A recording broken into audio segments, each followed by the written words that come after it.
Welcome to an episode of Behind the Scenes, a weekly program unveiling the biggest political developments in Somali politics. I'm Sultan Mohammed, your host and co-producer here on HORUFADHI Media alongside Suleiman Hashi. On this week's program, President Hassan Sheikh Mohamud embarks on his 7th trip abroad to Egypt to meet his Egyptian counterpart Abdel Fattah al-Sisi in Cairo.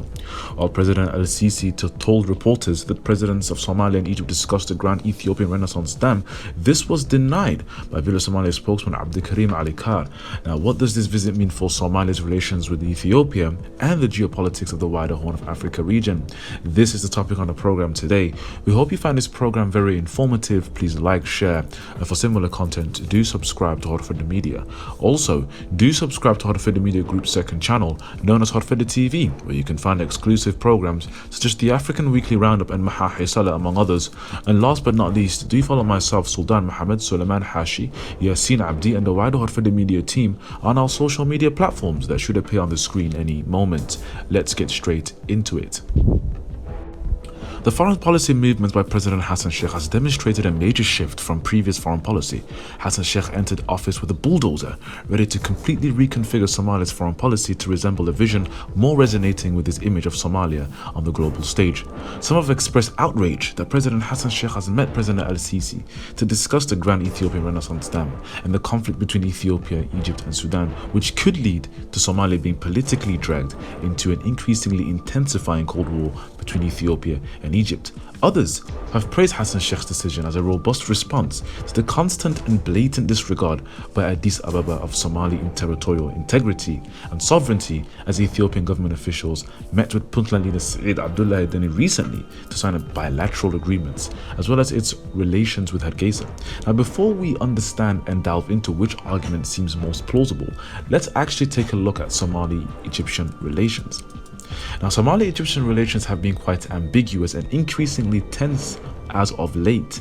This is a direct result of Somalia's previously unclear official policy and position on the issue of the Grand Dam, despite Egyptian concerns.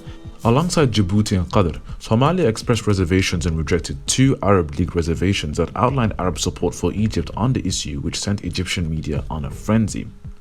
Conversely, Egypt has angered Somali government due to its blatant disregard to Somali sovereignty and the government in Mogadishu when dealing with regional federal member states of the republic. For instance, a delegation from the Egyptian Foreign Ministry visited Hargeisa and Garowe, while also hosting delegations from the said federal member states in Cairo without consultation or coordination with Mogadishu, essentially acting as if these federal member states are independent countries. This would directly result in the cancellation of the Educational Cooperation Protocol between Somalia and Egypt by the Farmajo administration at that time.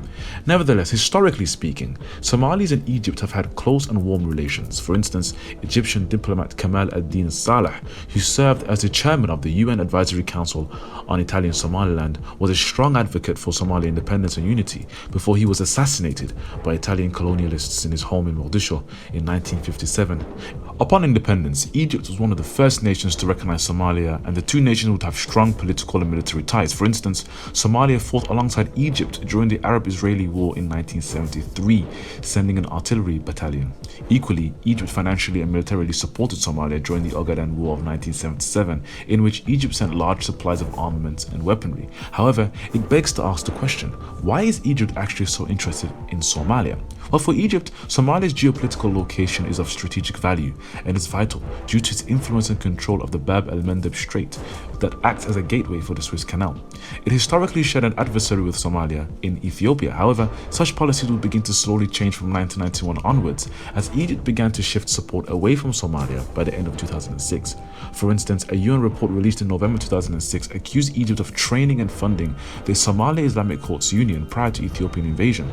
In fact, the report went further, stating that a senior retired Egyptian officer, who's also a member of the Muslim Brotherhood, was aboard a vessel carrying arms to Somalia. However, by January 2007, Egypt would express solidarity with Ethiopia during its invasion of Somalia, with the Egyptian president being described as saying he, quote, understood the need for the invasion.